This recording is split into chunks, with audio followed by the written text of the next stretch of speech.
ପାକିସ୍ତାନର ସାମ୍ପ୍ରତିକ ଆର୍ଥିକ ସାମାଜିକ ଏବଂ ଆଭ୍ୟନ୍ତରୀଣ ସୁରକ୍ଷା ସ୍ଥିତି ଯେଉଁ ସ୍ତରରେ ପହଞ୍ଚିଛି ତାହା ଆଗାମୀ ଦିନରେ ଏହି ଦେଶକୁ ବିଭାଜିତ କରିବାର ଆଶଙ୍କା ବଢ଼ାଇଛି। ପୂର୍ବତନ ପ୍ରଧାନମନ୍ତ୍ରୀ ଇମ୍ରାନ ଖାନ୍ କିଛି ବର୍ଷ ତଳେ ପାକିସ୍ତାନର ବିଭାଜନକୁ ନେଇ ଯେଭଳି ଆନ୍ଦୋଳନ କରିଥିଲେ ଏବେ ସେହି ସ୍ଥିତି ଉପୁଜିବାକୁ ଯାଉଛି ବୋଲି କୁହାଯାଉଛି। ଇମ୍ରାନ କହିଥିଲେ ଯେ ପାକିସ୍ତାନର ଅସୁରକ୍ଷିତ ବ୍ୟବସ୍ଥା ଦିନେ ଏହାର ଆଣବିକ ଅସ୍ତ୍ରଶସ୍ତ୍ରକୁ ବିପନ୍ନ କରିବ।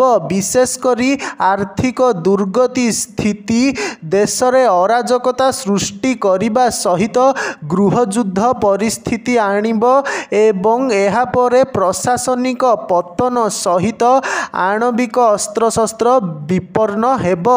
ଏହାପରେ ପାକିସ୍ତାନ ବିଭାଜିତ ହୋଇଯିବ ବୋଲି ଇମ୍ରାନ କହିଥିଲେ।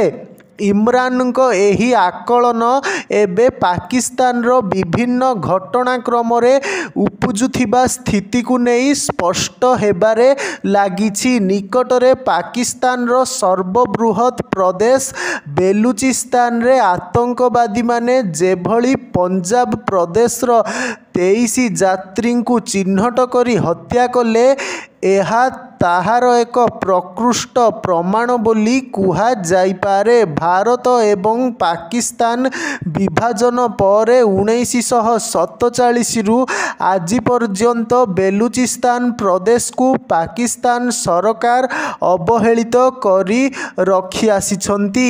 ପାକିସ୍ତାନର ପଞ୍ଜାବ, ସିନ୍ଧ, ଖାଇବର ପଖ୍ତୁନଖ୍ୱା ଏବଂ ବେଲୁଚିସ୍ତାନ ଭଳି 4ଟି ପ୍ରଦେଶ ମଧ୍ୟରେ ବେଲୁଚିସ୍ତାନ ହେଉଛି ସବୁଠୁ ବଡ଼ ପ୍ରଦେଶ। ଏଠାରେ ପାକିସ୍ତାନର ଅନ୍ୟ ଯେକୌଣସି ଅଞ୍ଚଳଠାରୁ ଖଣି, ଖାଦାନ, ବନ୍ଦର ଆଦି ରହିଥିଲା ବେଳେ ଭୌଗୋଳିକ ଦୃଷ୍ଟିରୁ ମଧ୍ୟ ଏହାର ସ୍ଥିତି ଅତ୍ୟନ୍ତ ଅନୁକୂଳ। କିନ୍ତୁ ଏଠାକାର ଜନସଂଖ୍ୟା କମ୍ ରହିଥିବାରୁ ପାକିସ୍ତାନର ଜାତୀୟ ରାଜନୀତିରେ ଏହି ପ୍ରଦେଶର ପ୍ରତିନିଧିତ୍ୱ ଅପେକ୍ଷାକୃତ କମ୍ ରହିଆସିଛି। କିନ୍ତୁ ପଞ୍ଜାବ ଭଳି ଏକ ଛୋଟ ପ୍ରଦେଶ ବେଲୁଚିସ୍ତାନଠାରୁ ଆରମ୍ଭ କରି ଖାଇବର ପଖ୍ତୁନଖ୍ୱା, ସିନ୍ଧ ଆଦି ପ୍ରଦେଶ ଉପରେ ସଦାସର୍ବଦା ନିଜର ଦବଦବା ଜାରି ରଖିଆସିଛି।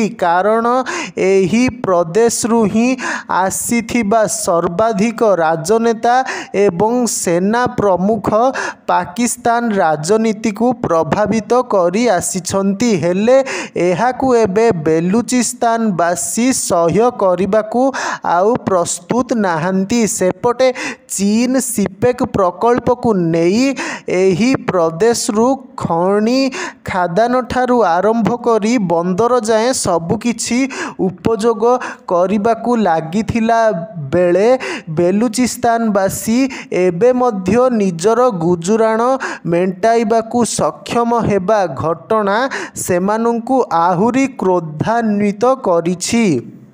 ଏହାକୁ ନେଇ ଗତ ବର୍ଷକ ମଧ୍ୟରେ ବେଲୁଚିସ୍ତାନ ଲିବରେସନ୍ ଆର୍ମି ପାକିସ୍ତାନ ସେନାକୁ ନିଶାଣ କରିବା ସହିତ ଆତଙ୍କବାଦ କାର୍ଯ୍ୟ ଚଳାଇ ଆସୁଛି।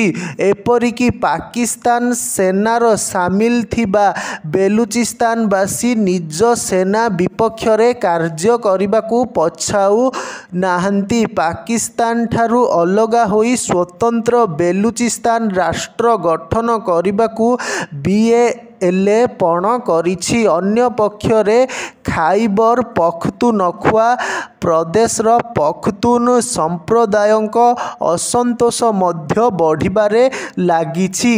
ଏହି ପ୍ରଦେଶର 80% ଲୋକ ପଖ୍ତୁନ ହୋଇଥିଲା ବେଳେ ବାକି ଲୋକ ହେଉଛନ୍ତି ପଞ୍ଜାବୀ। କିନ୍ତୁ ଆଫଗାନିସ୍ତାନର ସବୁଠୁ ଆଦିବାସୀ ସମ୍ପ୍ରଦାୟ ଭାବେ ଏହି ପଖ୍ତୁନମାନେ ଇଂରେଜ ଶାସନ କାଳରେ ଅଲଗା ହୋଇ ପାକିସ୍ତାନରେ ରହିଯାଇଥିଲେ। ଇଂରେଜମାନେ ଅବିଭକ୍ତ ଭାରତକୁ ଆଫଗାନିସ୍ତାନଠାରୁ ପୃଥକ କରିବା ଲକ୍ଷ୍ୟରେ ସୀମାରେଖା ଭାବେ ଡୁରାଣ୍ଡ ଲାଇନ୍ ଟାଣିଥିବା ବେଳେ ପଖ୍ତୁନମାନେ ଖାଇବର ପଖ୍ତୁନଖ୍ୱା ପ୍ରଦେଶରେ ରହି ଆସୁଛନ୍ତି, କିନ୍ତୁ ଏହି ପ୍ରଦେଶକୁ ମଧ୍ୟ ପାକିସ୍ତାନ ସରକାରଙ୍କ ଅଣଦେଖା ଏଠାକାର ପଖ୍ତୁନ ସମ୍ପ୍ରଦାୟ ଲୋକଙ୍କ ପାଇଁ ଆକ୍ରୋଶର କାରଣ ହୋଇଛି। ଏଠାରେ ମଧ୍ୟ ବେଲୁଚିସ୍ତାନ ଭଳି ବିଦ୍ରୋହ ଦେଖାଯିବା ସହିତ ଆତଙ୍କବାଦ କାର୍ଯ୍ୟ ବଢ଼ି ଚାଲିଛି। ସେହିପରି ଅନ୍ୟତମ ପ୍ରଦେଶ ସିନ୍ଧରେ ମଧ୍ୟ ସମାନ ଅବସ୍ଥା ରହିଛି। ବିଭାଜନ ବେଳେ ଭାରତରୁ ଯାଇଥିବା ମୁସଲମାନମାନେ ଏଠାରେ ସର୍ବାଧିକ ସଂଖ୍ୟାରେ ବସବାସ କରୁଥିବା ବେଳେ ସେମାନଙ୍କୁ ମୁଜାହିର କହି ପାକିସ୍ତାନ ସରକାର ଅବହେଳିତ କରି ଆସୁଛନ୍ତି। ତେଣୁ ଏଠାରେ ମଧ୍ୟ ସିନ୍ଧୁ ଦେଶ ଗଠନ ଲାଗି ସଂଘର୍ଷ ଚାଲିଛି। ଏଭଳି ସ୍ଥିତିକୁ ନେଇ କେବଳ ପଞ୍ଜାବକୁ ବାଦ ଦେଲେ ପାକିସ୍ତାନ ଆଗାମୀ ଦିନରେ ଖଣ୍ଡ ଖଣ୍ଡ ହୋଇଯାଇପାରେ ବୋଲି ଆଶଙ୍କା ରହିଛି।